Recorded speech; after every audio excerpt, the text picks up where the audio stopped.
Hello, welcome to Access. I'm Rob, and joining us is Hollie. Hey guys! And this is The Witcher 3 Wild Hunt. On PS4? PS4 footage for the first time. Now, as a massive fantasy geek, this is a game I've had my eye on for quite some time, but I've never played any of the Witcher games before, and I know you have, Hollie. You're quite the expert when it comes to the Witcher. So I think I've done Witcher 2 6 times. Well, that's impressive. Give me the lowdown. Can I play this without having played any of the previous games? Yes, you can. It's one of the first questions we asked CD Projekt Red when we did our community Q&A with them.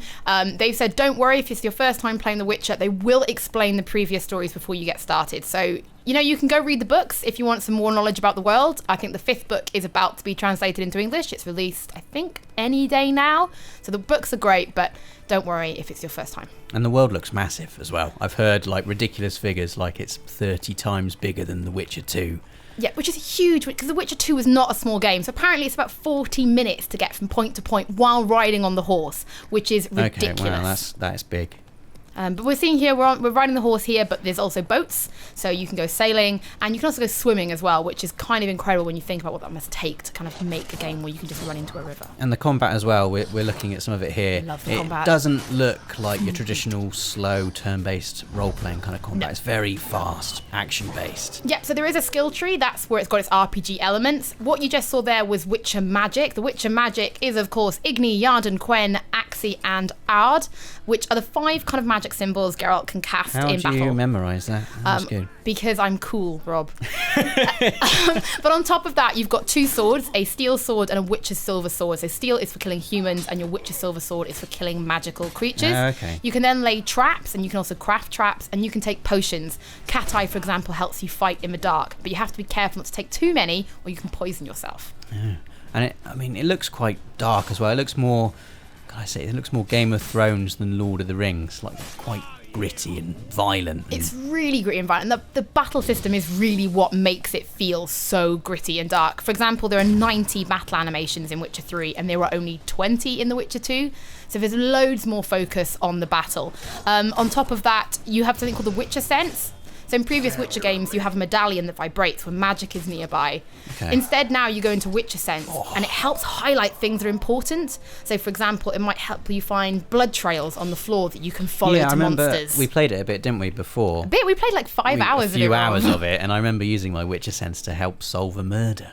Yeah, exactly. Quite cool. There's a quite cool side quest like that as well. Yeah, and you can also play as a girl called Ciri. So you might have seen a white-haired woman in some of the trailers, and at points between the game, Geralt and Ciri will switch, and you can take over as her. So it's a real nice mix to it, because I imagine her fighting style, although she has been trained by witches, will be quite different. Oh, look at that! It's so brutal. Look at that. That's incredible. And there's also naughty, sexy times in it as well. Yeah, so the game is way more mature feeling. You know, yes, it has some light, kind of sarcastic humour to kind of give it a bit of an edge, but it is a dark, really oppressive world. And if the sex scenes from Witcher 2 were kind of anything to go by, if any of you remember the elvish bathhouse scene with Triss Merigold, then they're spicy. And I know there's been a lot of time spent in mocap, apparently, for the Witcher 3 sex scenes. Really? Yes. Wow, that's interesting. You keep on going on about this Triss Merigold. Oh, I love Triss Merigold. I actually have the Polish Playboy framed on my bedroom door with her on the front cover.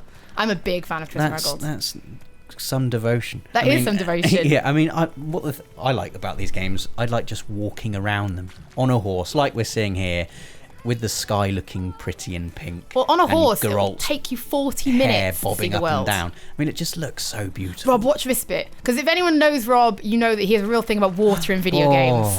Because it's how you used to measure all video games when we were kids, about how good it was. I don't care about the story. I just want the water to look nice. I want his hair to bob up and down like it's doing there, and the clouds to look rosy.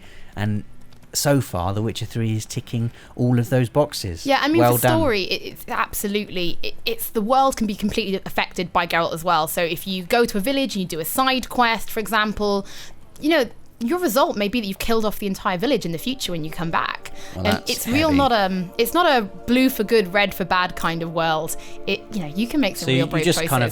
You just make choices. Well, they're not really labelled different good endings. or bad. 30 different endings. So you can have a real effect on the world as well. So it's a big game. Well, hopefully we're going to be playing some more of The Witcher 3 very soon and making some more videos on it. So if there's anything specific you want to see about The Witcher 3 or want to know, let us know in the comments, and we might make a cool video about it. I hope so. I can't wait for this game. But yeah, there you go, guys. There you go. Thank you very much for listening to us ramble about The Witcher 3 Wild Hunt and why we're excited.